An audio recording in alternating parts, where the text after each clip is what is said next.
India ki asomna foreign policy na BJP ki asomna foreign policy na maramoiduna ekoi Manipur ki praja Northeast ki praja se wahan bara haibu wafam simasu ya Mizoram ki Chief Minister Laldu Homana magyam explosive web speech sama United States ki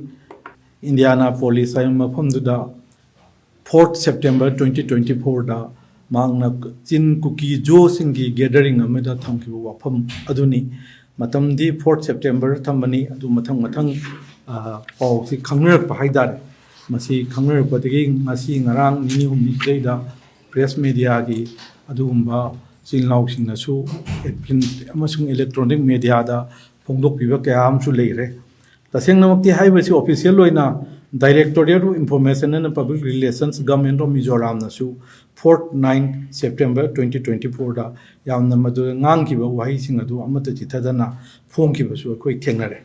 masigi matangda ayanga thamjaningbasi hujik lariba Manipur gi amasung Northeast ki yamna luraba tanja asida asigumba yamna explosive oiba wafam ama mahangna puthorokpa si hairappa si yam responsible loiba Chief Minister mana hairappa si yamna masi very unfortunate na yaham muka thamjage mang sinna wahi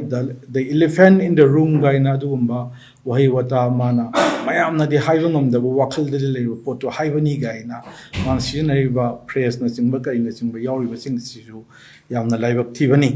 aduga ayakna makha tana thamjaningba si Manipur ki unity amasung integrity territorial amasung administrative integrity da neighboring states singna khut thinggelakpa singa singarangi wafam natre mamang da su adumak ekhogi 1965 da matamdugi MNF ki supremo laldenga na Chorchanpur si greater Mizoram gi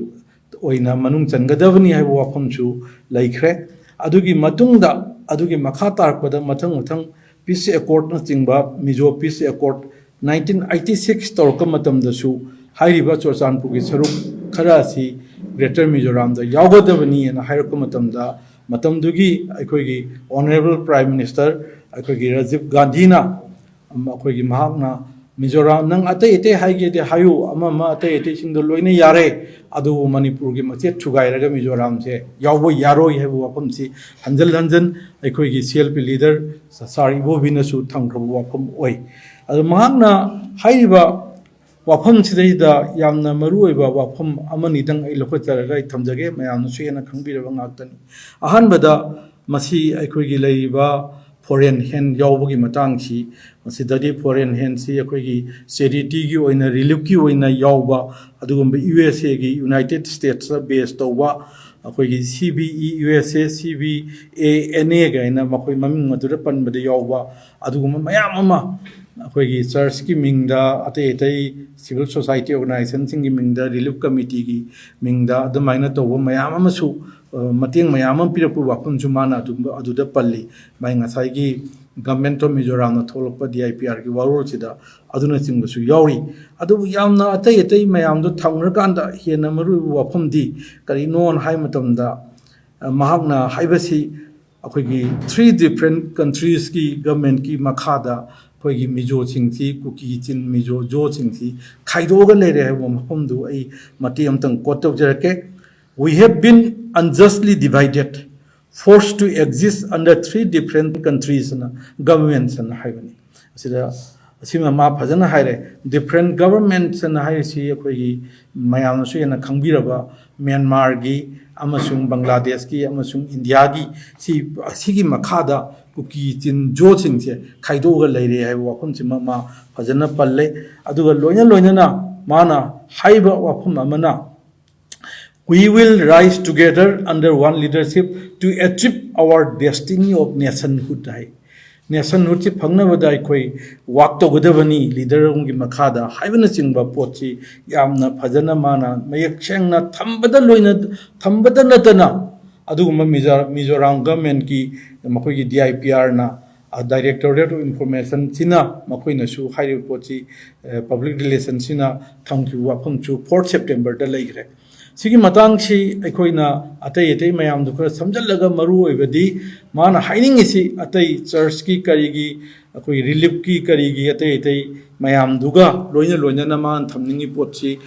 हाइरिबा cookie चिन जो सिंग जिना खुंदारिबा मफम सिंग highway लेबा अहुमदा लेबसे पुनगदबनी हाइबसी माना officially मसी official ओइबो gathering ओइद्रगसु मा मसांगना हाइकिबगी पोतु official ओइना थोलामनिना मसे some sort of official नेना लौबसु याब्रा इन खंजै अछिगी वाफम सिंग असिगा मरी लेनना हगोगी हानगी बांग्लादेश की prime minister Sheikh Hasina नसु Christian nation नमा अखोई सेमबगी वाफमसी मयामना लोइनमक थेंगनबिगरे मसिगी मतंगदा महाकना व्हाइट मैन नमना हाई ना मधुदी मी व्हाइट मैन दु कनानो कई नोइदुदी आई ममिंग दु थेंगनजद्रे अदुना हाई कई हाइना हाइगेदा सेंट मार्टिन आइलैंड से बांग्लादेश की साउथ लेबा आइलैंड से पियू नत्रगदी मसी अफबो ओइरोय हाइबना सिंगबा नंग इलेक्शन द मतेंग पांगे हाइरमबना सिंगबा मयाम अमा लेबगी वाफमसु अखोइगी हानगी बांग्लादेश की प्राइम मिनिस्टर शेख हसीना ना क्रिश्चियन नेशन नमा लेबा अहुम सिदगी खाइदोगा सेमबगी वाफमसु हाना लेखब वाफम ओइ अदुगा लोइना लोइना ना मा असि माना मेथा 2024 दा हाइकी वानी अदुबु माना हाइरिबा पोतो आइदि पिबंगा मोय अदुगुम्बा जगा अमा नेवल बेस अमा थंबगी आइलैंड दु पिबंगा मोय हाइरुबगी दमक्ता मा अगस्त 2024 दा मा टोपल तोखरे लोकथोखरे मखा तारपदा हाइरिबा डिमांड सी अखोइगी मिजोराम की अदुगुम्बा चीफ मिनिस्टर ना हाइबा हाइरिबा वाफमसे ममांगदसु 29 जून 2023 दा demand for separate country by world Kuki Zo intellectual council नसु यूनाइटेड नेशंस की सेक्रेटरी जनरल द पीबा मेमोरेंडम अमसु लेगरे से हाइबा मयाम सी लोइनमक सी येंगुरगदी नसाइगी सेपरेट एडमिनिस्ट्रेशन की वाफम लई सेपरेट टेरिटोरी की वाफम लई खरा अमना कंट्री अमा सेमबगी वाफम से हाना हुजिक हाइरिबा कुकी जो इंटेलेक्चुअल काउंसिल सिनसु मखोइना हाइगिबा अमा अमुका हना पंजरबदा 29 जून 2023 दा मान मखोइनसु यूनाइटेड नेशंस की सेक्रेटरी जनरल दा दुम पीगिबा वाफम अमसु अखोइना थेंगनै लेग्रे सिगा लोइना लोइना ना हुजिक लेइसी अखोइगी लेइबे स्टेट असिदा इशू सी मयाम खाइदो खरा मना मखोई ग्रुप तगी सेपरेट एडमिनिस्ट्रेशन तालली खरा मना यूनियन टेरिटरी तालली खरा मना टेरिटोरियल काउंसिल तालली खरा मना 6 शेड्यूल तालली खरा मना मखोई की ओइबा ngसाइगी कुकी जोगी ओइबा कंट्री मा लेबा अहुंगी मनुंग काप आउट तौरगा सेमगनी अन ताली मसी अइना खंजबदा मयाम होजिके हारिबा इमीडिएटली कुकी जोगी ओइबा सिगुम्बा इंडिपेंडेंट कंट्री अमा तानबसी फंगद्रगसु अतै अतै सिंदु फंगबदुना स्टेप अमा मोगी अल्टीमेट गोल दी अल्टीमेट मखोगी वाखंदी हाइरिबा कुकी जो चिन सिंगसिगी ओइबा लेबा अमा काप तोरपदा सेपरेट एडमिनिस्ट्रेशन बु फंगबसु अमबु तौरबसु स्टेप अमा ओइगनी हाइना चंगथलप माले हाइबदु अखोगी वाफमदु थमजबनी लोइना लोइना सिगी मतंग सिदैदा अखोगी मणिपुर थोइबे इरांग सिगसु मयामना जियोपॉलिटिक्स की पोट अमसु हेक पुसन बिरपा थेंगनै आइसु मदु सरुख खरदी जियोपॉलिटिक्स की पोट से हानादगी होना याम ngaliगदगी होना आइसु दु मोट पिजरगा लाक्चबनी मसिगी मतंग सिदा कई लेगे हाय कांदा मणिपुर की कंटेक्स्ट ला कांदा अखोगी honourable home minister Amit Shah नसु दुगा हानगी ऑनरेबल गवर्नर अनुसिया उके नसु माना हाइबा लेग्रे मदुदी मपालदगी इन्फिल्ट्रेटर चंगपदगी थोपनी हाइबा पोट लेग्रे ऑनरेबल सुप्रीम कोर्ट ना total collapse of law and order नी हाइबा लेग्रे हाइबदी लेरिबा बीजेपी की सेंट्रल गवर्नमेंट सेंट्रल सरकार सिना पोट से खरदी ऑलरेडी उबा माले मसीदा अइना यामना ngapjariबदी मसी पार्टी लाइन द करिदा लेबा के इशूनी अदुगी लाइन दु ngakta द पॉलिटिकलाइज तोरगा पॉलिटिकली ngang ngakta नि नसु लोबिगनु अइना यामना ngapjariबदी डबल इंजन गवर्नमेंट ने हाइरिबा अखोइनि यामना ngapjariबसी सिगुम्बा लेंगाक असिना सेंटर दसु स्टेट दसु पालगा सेंटर द अखोइगी स्टेट सिदा लेरिबा मणिपुर की दु मकोक थोंबा चीफ मिनिस्टर ना मसी हक्करीगी दमुक्त मसी खंगदबनो पाउ फंगदबरा समाइन तौदना इंटरनेशनल की ओइबा सिगुम्बा एजेंडा अमा लेरे हिडन एजेंडा अमा लेरे बसी मा खंगदबरा महान इहालाना हाइबसी failure of law and order ने ना डेट तारीख मयाम ने खंगु माक्तनी लेबनी अनिसुबदा माना वाई अइना थोन मनी सेंटर की होनबम थोपा अदुम होनरी अहुम सुबदा पॉपी प्लांटेशन दगी थोलपनी मरी सुबदा डिफोरेस्टेशन दगी डिसेंडेड हाइब सिगी मतंग की दैना थमजनिंग बसे हाइब सिंग अदुसु क्राइसिस सिगी इमीडिएट कोर्स दी ओइ बियाई मनुंग फुमी पोचे माना हाइब वाफम सिंग तापदी मा सेंटर की इंटेलिजेंस सेंट्रल पालिब गवर्नमेंट सिगा स्टेट लेब सिगा समनदब अम लेरबरा हाइब सिमा हाइदब फाउदब ngamde मरमदी बांग्लादेश ता थोखिब वाफम सिदा अखोइना खंगे मरमदी नसाइगी नेवल बेस अम लिंगे हाइबे दंगता यादबगी डिसेंडेड अदु अदा लेरे अदुबु आइना सुम पाजबदा आइगी नॉलेज दा आइना खंगजबदा एनी इंटेलिजेंस याये ओइगेरा ओइगेरा मखोइना तोंजनबसी लेबातुगी इशू दर खल्लगा तोंजली हाई अदुनदी बांग्लादेश की हाइनब लै अवामी लीग की याम कुइना अखोई केनो तोरपा मोय कोटा सिस्टम तोरपा पेंदब डिसेंडेड परमानेंट छात्र की कोटा दा अदुदा अदा हाइब मयाम मरम लेगरे मधुर तोंजलगा थुआइगरे अखोई सिसु हानदगी हाना तालकपा कुकी चिनगी मखोई की सेपरेट एडमिनिस्ट्रेशन 1960s दगी 50s दगी तालकपा मयाम दुदा हुजिकी हाइरिबा मयाम लेरिबा आईडी इंटरनेशनल की एजेंडा प्लॉट अमसु यावरबना खंजई मधुना मरम ओइदुना मखोइना मधुर तोंगछलगा समना हायबदा so far my knowledge is concerned intelligence की मयाम हेना खंगबीबा पाबीबसु यावबिरंगनी मसे मखोइना तोंगजनबजे लोकल इशू दा मणिपुर से हुजिक कोकी चिनजोगी नत्रगा इंटरनेशनल की अदुगुंबा एजेंडा अमदा मखोइगे लेबा म सेमदे यादे हारपसिदा मरुइना मणिपुर वैली द लेरिबा इसिलिनाउ किनो ऑब्जेक्ट तवी अदोबोदी मणिपुर की वैली द लेबा इसिलिनाउ से अमुक थुगाइदबा यादे हाइबसिदैदा जात की पोट मयाम मा हाना लेबा इशू अखोइगी हानादगी इंडिजिनस पीपल की नन इंडिजिनस की अदुगी अदागी लेबा इशू हिदा तौरगा अखोइ सुम थुगाइदबा होनरकद्रा हाइबसे आई चाउना चिंगनदबा ngamde हाइदारे मरमदी मखोइना तोंगजलगा थुगाइबसी जेनाइन ओइबा लोकल इशू सिंगदा इंडिजिनस ओइबा इशू सिंगदा तोंगजलगा तौबा पोटनिना अदुगी वाफम दुमसु आई निखिन जनिंगी अदुगा लोयना हाई अखोइगी आइना आइगी लोइसलपसिदा आइना थमजनिंगसे question Kharga थमजगे why these factors were not known and taken care of by the state BJP government khoi hana thamjaningi si hariba international ki hojik tholei poche manungda geopolitics ni disended ni na leri poche manipur gi leri state BJP government na kari gi damta hana khangdabano india gi the external affairs की करीगी लेरिबा pot मयाम हम लेगरे home की करीगी ministry मयाम लेरे रो लेरी intelligence मयाम लेरी सिना Manipur government share तौदबरा खंगनदबरा करी खंगमंगमदबनो हाइबसि माई थमजगे अनि सुबदा India government ना हाइबा पोचे उना हाइबदी इंडिया की आर्मी नत्रगा पैरामिलिटरी नत्रगा मिलिटरी 60,000 हेना अखोइगी लमजिदा चंगखरे हाइबसे कोइना अचौ प्लेन द पुरप खोलप फोटो बो यावनो कोइ थेनखरे अदु चंगखरगदी मखोइना 60,000 दुना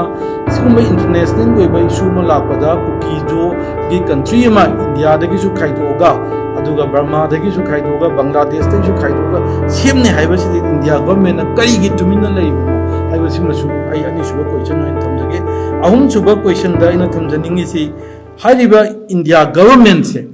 हुजिकी लेरिबा चाइना ना तक्षलपा चाइना ना हुजिक लेरिबा चेकफ्यू की करीगी कलादान प्रोजेक्ट की लेरिबा कुकी जोन लेरिबा रीजन जिदा कंट्रोल तोगिदोरे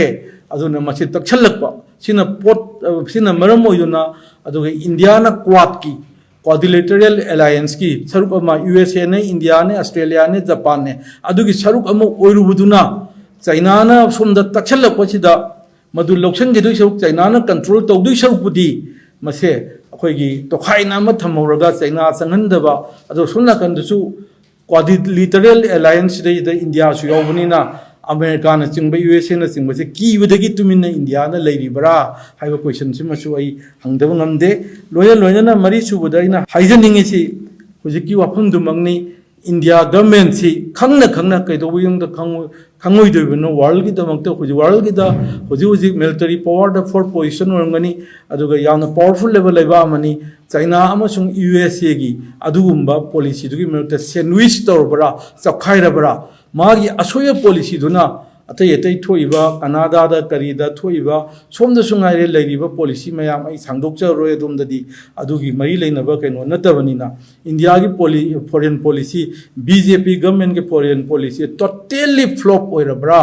मसिना फ्लॉप ओइबना मरम ओइदुना ngasagi leiriba brahmana 1947 da ning tamukadagi na khudi bokode india ga mari leina dana adum la abani foreign policy se china so dum changak tana adum leiribani adu pan gi ba sarkar sing gina ngasi bokoda india gi leiba citizen sing amuchung praja sing bu achuk yamna tamthina wahan ba amuchung sohan ba se amukta tawkidri india gi asomna foreign policy na bjp gi asomna foreign policy na marammoiduna ekoi manipur gi praja north east ki praja se wahan bara haibu wafam simasu ya mayam ngi mafam da thamjaraga parliamentary democracy da thajaba amasung akoi 100% india constitution da allegiance leijaba thajajaba ama oina hadak akoi gi nasai leiriba laldo homa honorable chief minister Mizoram nangangi poche masim india gi integrity amasung unity da sohon da pot oibanina makoi masi ekoi chunga yabang moi koi yaningde mana ngangbada natana india gi integrity amasung unity da sokada pot manipur gi unity amasung integrity da sokada pot che koi congress party gi oinadi ekoi parliamentary democracy da thajaba india gi constitution da 100% allegiance leiba moina ekoi mana phongdoi wafam che koi yajaningde haiba simaga samjage mayam